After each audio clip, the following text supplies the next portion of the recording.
안녕하세요. 이호수 정호부동산입니다. 오늘의 주제는 이호수 아파트 누가 매수하나요입니다.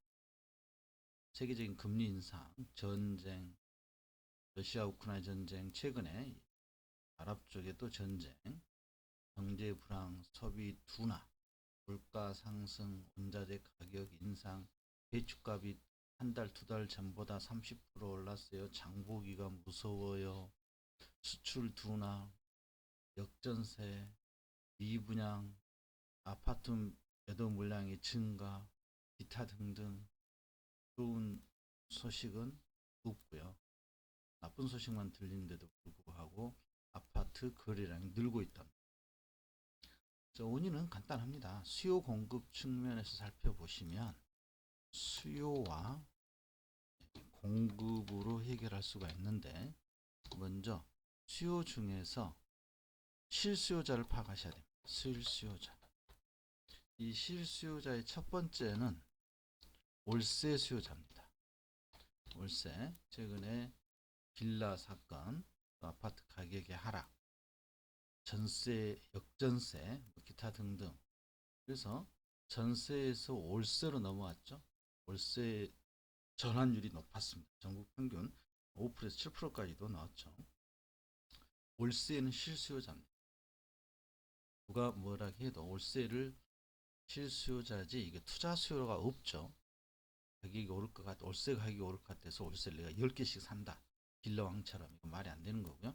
월세는 실수요자입니다. 두 번째 실수요자는 전세입니다. 전세. 이 전세는 금리 영향을 많이 받죠. 금리 영향을 받습니다.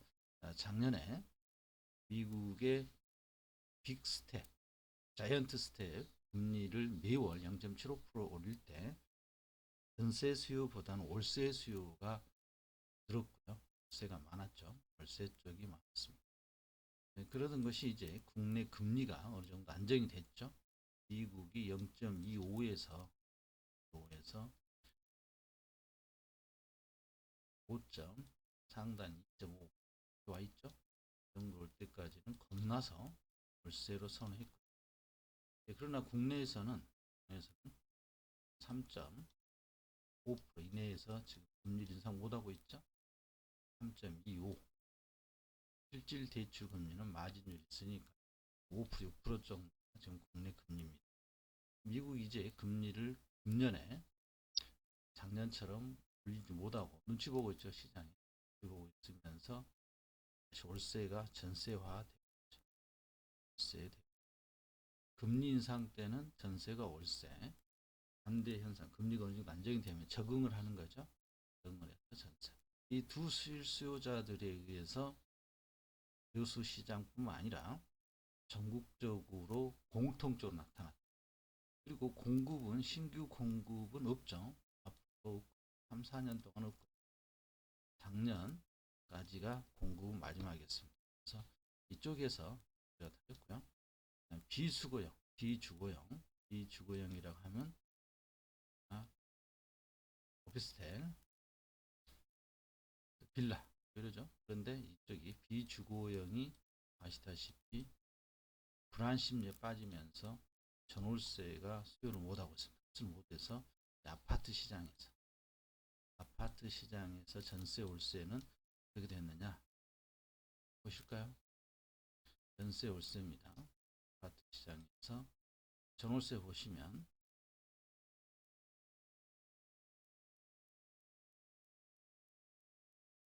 없죠.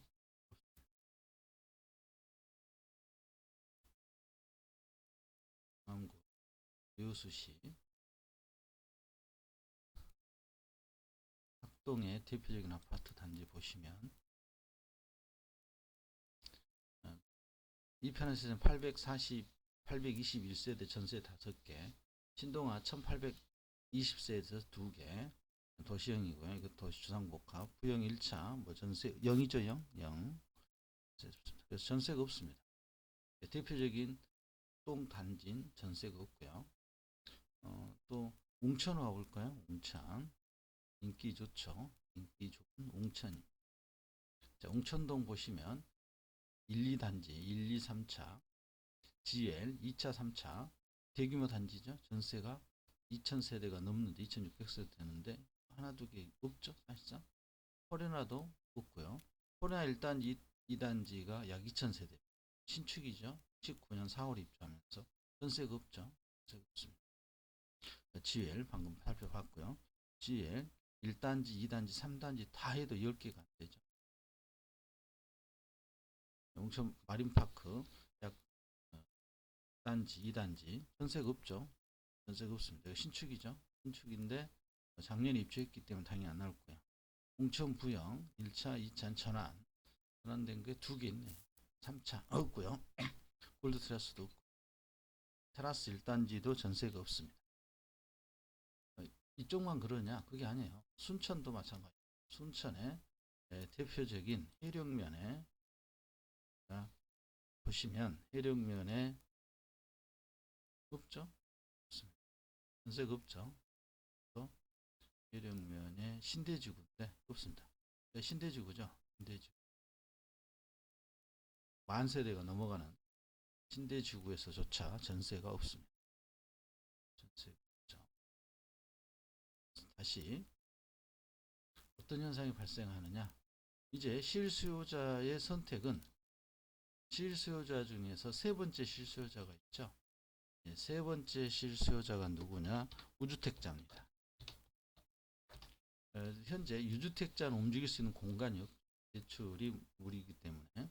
그러니까 무주택자 중에서 30대 또는 40대, 10대, 70대에는 무주택자로서는 대출 여력이 좀 없다 보여주고 3, 40대, 20대부터 20대, 30대, 40대, 특히 이제 30대죠. 30대 입장에서는 가정도 있고 움직여야 되는데 갈 데가 없죠. 갈 데가 없습니다. 전세 올 수가 없으니까. 현재 전세가와 매매가가 방금 보여준 것처럼 20% 이내, 10%, 15% 이렇게 와 있습니다. 신동 같은 경우는 매매는 3억 3천, 전세는 2억 8천에서 3억. 그렇죠? 매매가는 지금 못 오르고 있죠.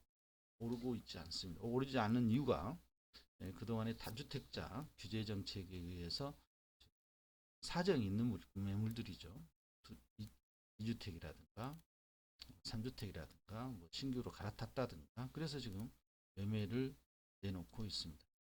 지금 매매 물건은 과거의 매매 물량과 좀 다른 성격 자체가 다릅니다. 약간의 어쩔 수 없이 파는, 어쩔 수 없이. 그래서 설령 전세가가 치고 오더라도 이 매매가가 앞서가는 이건 조금 올 연말까지 힘들어 보입니다. 그래서 매매가는 변동이 없을 것 같고요. 실수요자 중에서 이 실수요자 무주택자 특히 무주택자 중에서 지금 수요가 이쪽밖에 없잖아요. 대출은 여기서밖에 나오지 않습니다. 응? 전세 대출은 막지 않았으니까 그동안에 전세를 꾸준히 시장에서 흡수를 했고요. 이 무주택자는 지금 대출이 가능하죠. 대출이 가능합니다. 이 무주택자 중에서 3040 이분들이 이런 세대들이 매수를 타진하고 있습니다. 만약 여기서 한 번 더 부동산이 급등해 버린다면 상대가 박탈감이 있잖아요. 그래서 그 박탈감 경험했던 세대이기 때문에 이분들이 지금 움직이고 있는 어떤 세대 어떻게 움직이냐? 매매가 이렇게 쌓여 있습니다. 쌓여 있는데 벽돌 깨기처럼 하나 둘 이렇게 깨 나갈 겁니다. 아직 투자 수요는 들어오지 않고 있다. 투자 수요가 들어올 수 있는 여건이 없죠. 여건이 없습니다. 상반기 했던 특례 보금자리론도 무주택자 중심으로 움직였지 갈아타기 수요라든가 이건 좀 힘들었다. 왜? 갈아타기 하면 기존의 매물이 팔리지 않았으니까. 지금 현재의 시장을 이해할 필요가 있습니다. 현재 시장은 실수요자 중에서 무주택자가 움직이는 시장이다. 이 시장이 움직여지면 실수요가 끝나면